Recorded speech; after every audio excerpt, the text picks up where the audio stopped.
Hey guys, welcome back to Riffs and Gigs. And today I'm here with TELEOST. I am pronouncing that right, hopefully. Yeah. Perfect, yeah. Cool. Perfect. Does it mean something? Did you take it from something, or where did the name come from? Uh, it's um it's the name of bony fish. So there are different types of fish, and you have like sharks, which are cartilaginous fish, and teleosts are bony fish. So like apparently they're the biggest group of fish as well. It's just a cool word, man. To say every day is a school day. Yeah. So then how long have you guys been sort of a band or a project or however whatever you describe like to describe yourself as? About Uh, 3 years, maybe. Three. Started off as a project, I'd say, and then became a band. Started off just as a bit of a jamming project with Leo building his crazy guitars and pedals and me wanting to play drums. Just trying stuff out really, because we played in a band before where I played guitar and Leo played drums. So it's a bit of a yeah. swapsies. Kind of swapping it around. And I've seen kind of on your socials, you do a lot of kind of pedal building, Mm. equipment building. Is that kind of did that come before this band started, or is Uh, that something you've kind of been working on alongside? Alongside, I'd say they started together. I mean, it was during lockdown, really. Um, I used to be in another two-piece band, and the bassist moved to Germany. And then that was before lockdown. But then during lockdown, I was sort of playing around, learning to play electric guitar because I've always played acoustic. Um, and then sort of as the guitar playing went along, the pedal board grew, and I started off with octave pedals, and that didn't work. I didn't like the sound of them. And then I saved a load of money in lockdown and bought a baritone guitar, and I really liked the sound of that. But then I was playing around with tunings, and in the other band, when Kat played guitar, she used to play in like drop A, so like normally standard, and then drop the E string down to A an octave below. And I was trying that out on the baritone, and realized you could get it even lower because of the longer scale length, and then yeah, found out the band about the band Slomatics, and they use a similar tuning, so I felt a bit sort of like vindicated that it can be done. And then yeah, like everything's developed sort of in parallel, really. The effects as well. I mean, building pedals is a relatively recent thing, but yeah, it's all developed together. I was going to say it's a slippery slope. You start with one pedal, and then before you know it, you've got an entire like. Yeah, yeah. I mean, I've managed to keep it relatively sane. I mean, it's when I explain to people how it all works, it sounds like rocket science. But I think my pedal board's smaller than most, especially like, it's it. I've picked a size of pedal board that I'm sticking with so that it doesn't get out of hand because I've seen when it gets out of hand. It did go out of hand briefly. I remember in my old band, this was going back a good good 2 years or so. We played a gig.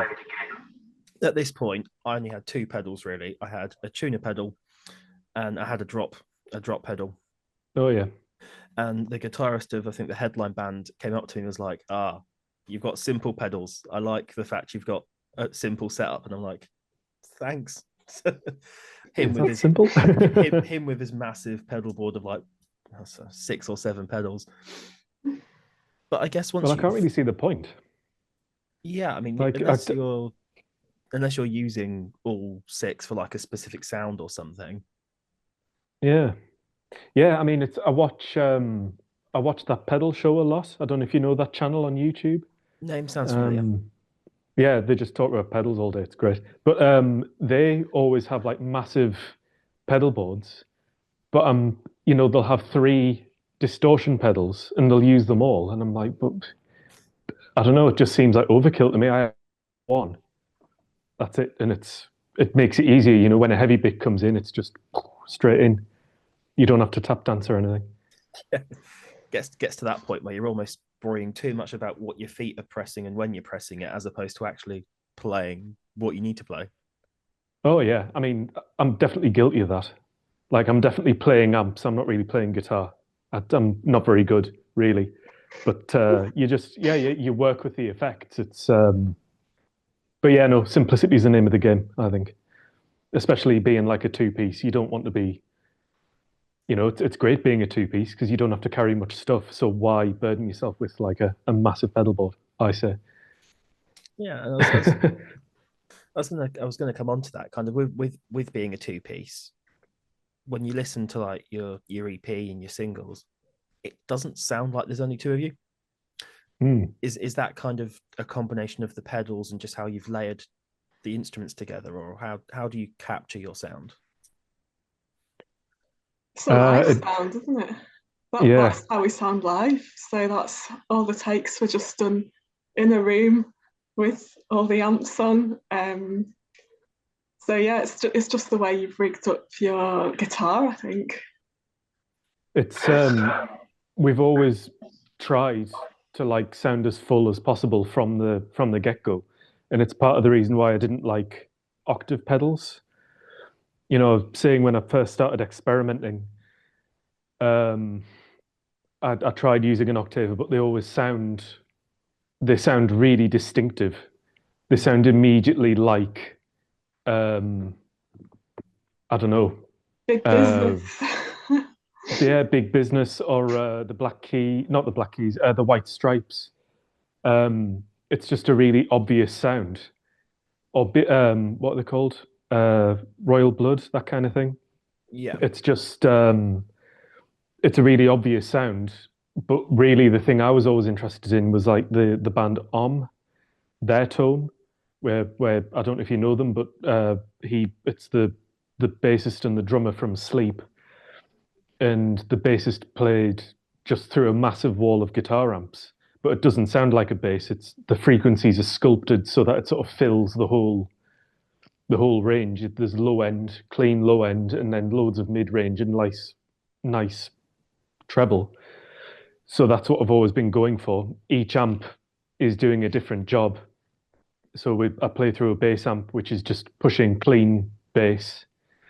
There's a rhythm amp that's really mid focused, and then the lead amp gets the effects. That one has the reverb, and that one is sort of quite mid scooped. So it's sort of the three together balance nicely. And even though each amp isn't particularly loud, together they sort of hook up to like fill the room. mm. And like Kat said, it's that's the sound. It's like the sound on our recordings is the sound of specifically on the EP that we just released in January. That was entirely live, other than vocals. Other stuff we've done in the past's been a bit more, you know, chopped up. We've done things bit by bit, but no, our best stuff is live, I would say. I'm gonna say you said being only a two piece, there's not loads of gear between you to carry, but you've got plenty of amps, so that makes up for just being. Yeah, well, there's that. But I mean, luckily, most places we play have cabs already, or we can borrow amps and stuff. So we do kind of rely on that a bit. And our rehearsal room has some really nice big amps that we can play through. So, but yeah, no, that is enough to be getting on with. Really, it's like a third member of the band. Really, three big amp stacks. You just almost need to just like stack them all on top of each other, stick them on a trolley, and there you are. Yeah. Well, a sound guy once told us to do that. He said we should have all of our. He was really confused by our setup, and I was trying to describe to him what the idea was. Trying to sound like a full band by having, a lead amp, rhythm amp, and a bass amp, and he was just like, "That'll never work. What you should do is just put them in a big column in the middle of the stage." It's just three Nah. amps in a trench coat pretending to be one amp. Yeah. That's me, man. 3 amps in a trench coat. So I guess kind of. Oh, yeah, but you can say something. Oh no, it's all right. Oh, Yeah. so I guess kind of going off at that. Then, how would you describe your sound to people you're trying to sell it to? It's tricky, really. I mean, we've always like since we sort of landed on a sound we like, because obviously there was some like sort of experimental times at the start when we were feeling it out a bit. But for a long time, we've really been into the idea of being heavy without being metal, even though it's definitely like a subgenre of metal. It's not it's not negative, you know. We don't. There's no screaming or anything. There's no yeah. I don't think it's particularly negative, and uh, it's just big sounding, I suppose. It is hard to describe. I think we still haven't really worked out how to describe it to people. Otherwise, we'd be much bigger by now. Yeah, I'd But say it's mainly just big, but it is quite melodic, but in quite a strange way. Try and sort of take you on an unexpected journey through a big chasm of lava and mountains, something like that. It's accurate. I can completely see what you mean with kind of it sounding heavy but not metal. And I guess I think sonically it's very heavy. It's that sort of almost culty, very doomy kind of sound. yeah, But I think I because think it's what Spotify would call post doom. see, is what's the difference between post doom and normal doom? That's one I've not quite managed to figure out. Well, me neither. But I think the theory so far is that post doom is like doom without the sort of occult stuff, like without the drugs references, without the like satanic stuff. Like, you know, it's like Electric Wizard without weed references and without like references to satanic stuff, I would say. And maybe without the minor keys, because we don't really play in minor keys that much either. It's all quite major, some of it, weirdly. Um, yeah, I think post doom. It's like a bong cauldron without the bong or the cauldron. Yeah, exactly. If anyone watching agrees, perfect. If anyone doesn't, they can enlighten us and let us know how wrong we've got it. Yeah, they can tell us what we are. So then, going back to the new EP that came out in January, Mm, great EP. I love that it's like thank 20 you. minutes and there's only 3 songs. Brilliant. Sick. What was That's the classic. Yeah, that's how you know you've done it right. You've got like Yeah, 7 minute songs. What was the writing process like for it?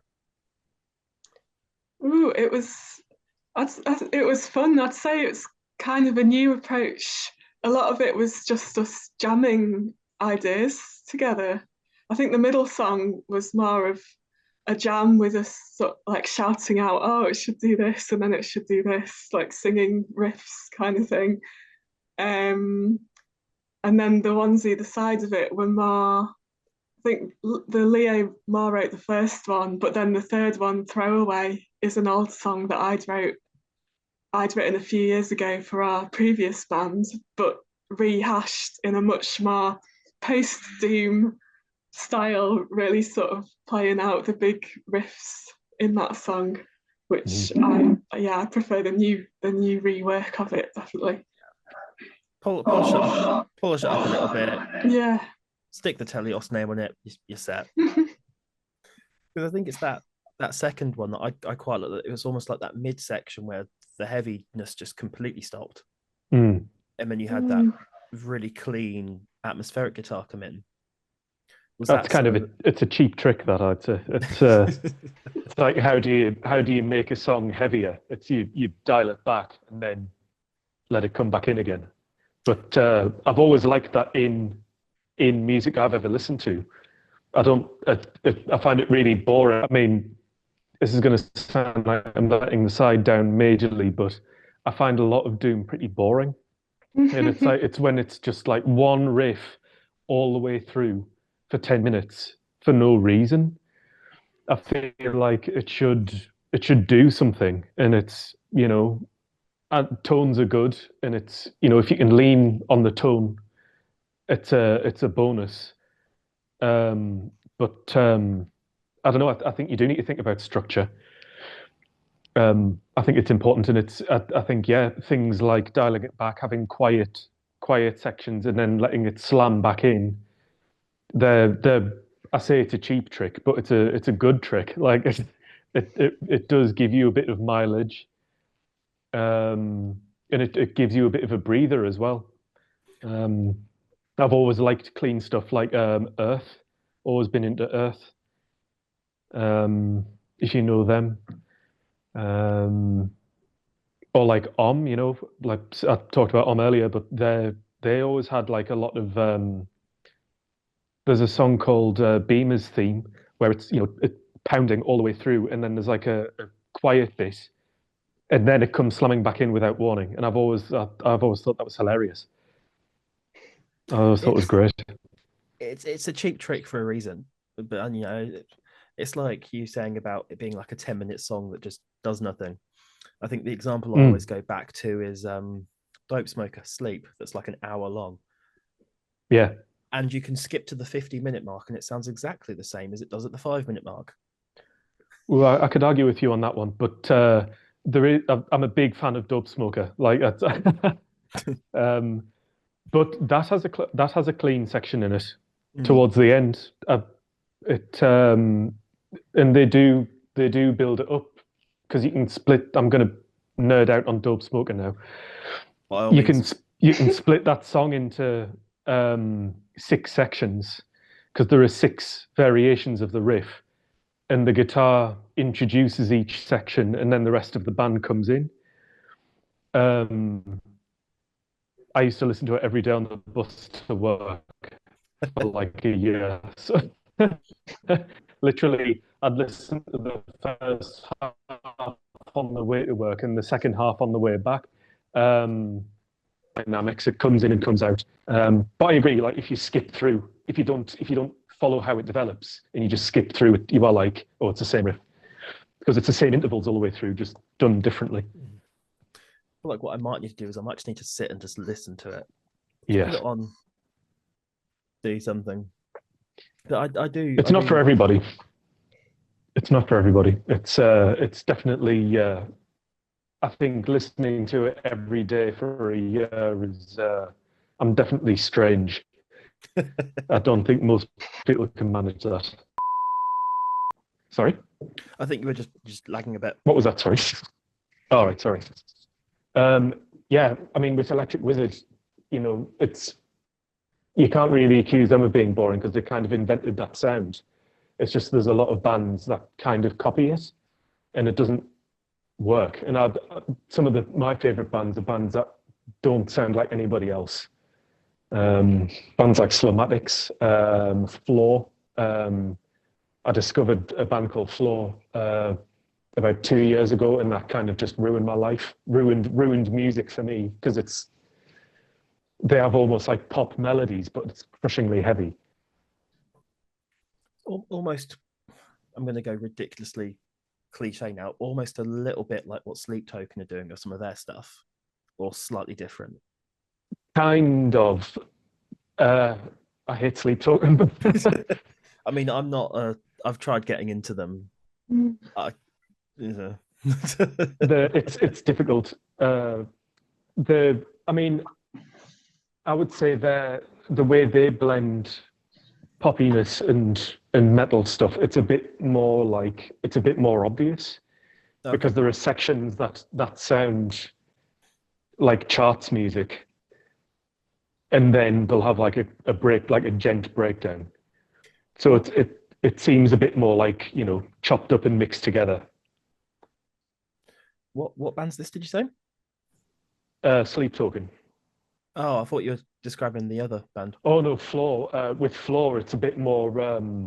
I would say it's a bit more homogenous. Like the structure of the riffs and stuff are these like poppy intervals, but the tone all the way through is like super heavy. yeah, I implore anybody to check them out because they'll change your musical life, I would say. I was going to say I'll give him a listen after this. Yeah, they're great. So, kind of then moving on slightly, has anyone ever come up to you and said, "Oh, you sound like this band," or "You sound like that band," or have you kind of firmly had your own sound as far as what people think? We've been compared to Electric Wizard a few times. um, Yeah, um, I can't think of any. we've had Electric Wizard before. God, who have we had? Is that a comparison you're happy with, or Oh yeah, I'll take anything I can get. But oh yeah, it's flattering. God, yeah, it's um, tricky. We have had stuff. We've had stuff that doesn't work. Like we've had stuff that's nothing like what we sound like. I can't think off the top of my head, but we've had like Sun is quite an obvious one. Sun and Earth Uh, actually, yeah. They're that's quite a compliment. yeah. Always happy to be lumped with those two. Yeah. it's always nice when someone's like, "You sound like this," and it's a band you're more than happy to be compared to. Oh yeah, Yeah. totally. Yeah, Sun and Earth are the two big ones. You're right. I think that's happened a few times. Um, I would say I don't think we sound like Sun. I think Sun. Um, my dad said we sounded like Sun actually when we released our demo.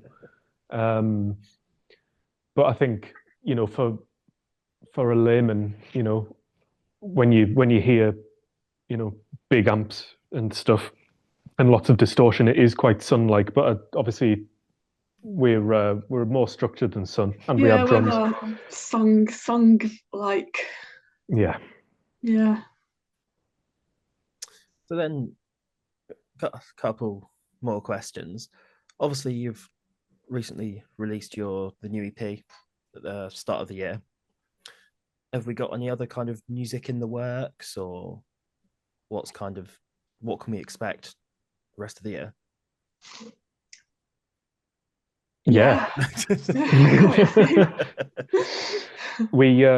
We've got a full length which is due for release. We don't have a release date for that yet. But that's been in the pipeline for a couple of years, but that's finally ready to go. So that'll be releasing soon, I hope in the next couple of months. But follow our Instagram for that one. We'll give that a proper announcement. But yeah, I guess you heard it here first. There's a full length and it'll be coming out soon. And we're still writing songs for the one that we'll release after that one. Yes, yeah. We're working on material for a follow-up as well. Yeah. Plenty more to come. Yeah. There's always new riffs. Can we expect any more cheap tricks of it cutting to clean, or any other surprises? Or not so far, actually. No, we haven't got any clean. Yeah, we were saying that the other day. Actually, we don't have any chilled out clean sections in the new songs. Yeah, no, it's strange for us, but I think this is the first time we've ever made a concerted effort to write songs. Because before it just used to happen. Like you go into a rehearsal room and you have a good riff, and then you're like, "Oh, this should do this, and that should do that," and then there's a song. But this time it's more like we've actually been making conscious decisions of like, if we want to fill a 45-minute album, where's this song gonna go? How long is it gonna be? What's it gonna do? It feels like more of a crafting songs and trying out different things rather than just riff A, riff B, riff A. Yeah. Which approach do you find easiest? Do you find kind of like the just jamming and bouncing ideas off easier, or kind of sitting down, crafting it like you've said, just kind of right, this is what we're going to do? I think having an idea to start with for a riff is good, but then going in with that one idea and being quite open to what might happen to said riff, and then exploring where that's going to go, trying out different things, like sort of not having a set idea about how it's going to be until you've tried it. It's like a bit of both, really. Sort of like it's semi-crafted, Yeah. I mean, I prefer the ones that just come out. Like I prefer. I love it when you have a riff and then you know exactly how it should be. You're like, that riff has to go with that riff, and then it does this and then does this and does this, and this is the drum beat done. Because it's like it's almost like the song is just being born. It's not like it feels like it doesn't require any effort. Not for me anyway. But I guess you can't always rely on that. You can't just sit around waiting for those things to happen. So you do have to put effort in to actually make some songs at some point. Which is sad, but that's the way it is. You have to work sometimes. Yeah, exactly. It's not all fun and games. You sit there twiddling your thumbs long enough and hoping something just magically appears. Yeah, it'll just fall out of the sky from the riff god. Yeah. That's how songwriting works, isn't it? It should be. It should be. But I mean, I once saw an interview with Emma Ruth Rundle, and she was saying that, she's on tour most of the year, and she might have 3 weeks off, and that 3 weeks is for writing. Like, there's no lollygagging, like, oh, I just need to wait for the dove to descend with the olive branch. It's like, no, you have to sit with your guitar or a piano and write songs for 8 hours. And that's the only way it gets done. Otherwise it never happens. So I do think there's somewhere in between, It's finding that kind of gray area in the middle that you can. I like the idea of it being semi-crafted. Yeah. I feel like that's quite a nice approach. Yeah. Yeah. And it as well, it's obviously if I have an idea, like I was saying, if I can see a song already, it becomes a bit dictatorial, you end up just saying, do this. And it's as much as it benefits the song, it doesn't necessarily benefit the band, So it's definitely better. It's always better not to have a preconception of how it has to be. It's just helpful. It's helpful when the song wants to be a certain way. That makes perfect sense. And I guess kind of wrapping things up, moving away from the songs themselves, where can people see you in the next few months? Kind of what gigs have you got lined up? Anything like that, or? Glasgow is our new hometown. So 2 gigs in May in Glasgow.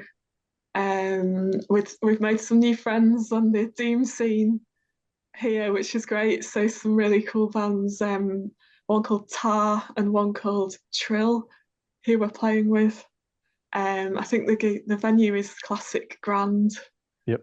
Which we've not played at before, so that'll be cool. Yeah, the 2nd of May and the 15th of May. They're the only 2 gigs we have lined up so far. We had quite a busy February and like going into March, and now we've just, like I say, just been taking time writing. But yeah, May our next gigs, and then we hopefully have a string of gigs in either November or December later on. But I'm sure there'll be other stuff in the meantime. And then the best place for people to keep up to date with all of this is, I'm guessing, socials. Yeah, Instagram is the one that we're the best at sort of keeping up to date. Instagram and Bandcamp. It's TELEOST Band is our Instagram handle. Same with Bandcamp. Perfect. Thanks for coming on here, having a quick chat, and I'm looking forward to hearing that album when it eventually releases. Yeah, keep an eye out on Instagram. You'll see when that gets released. But yeah, thanks for having us. It's been a pleasure.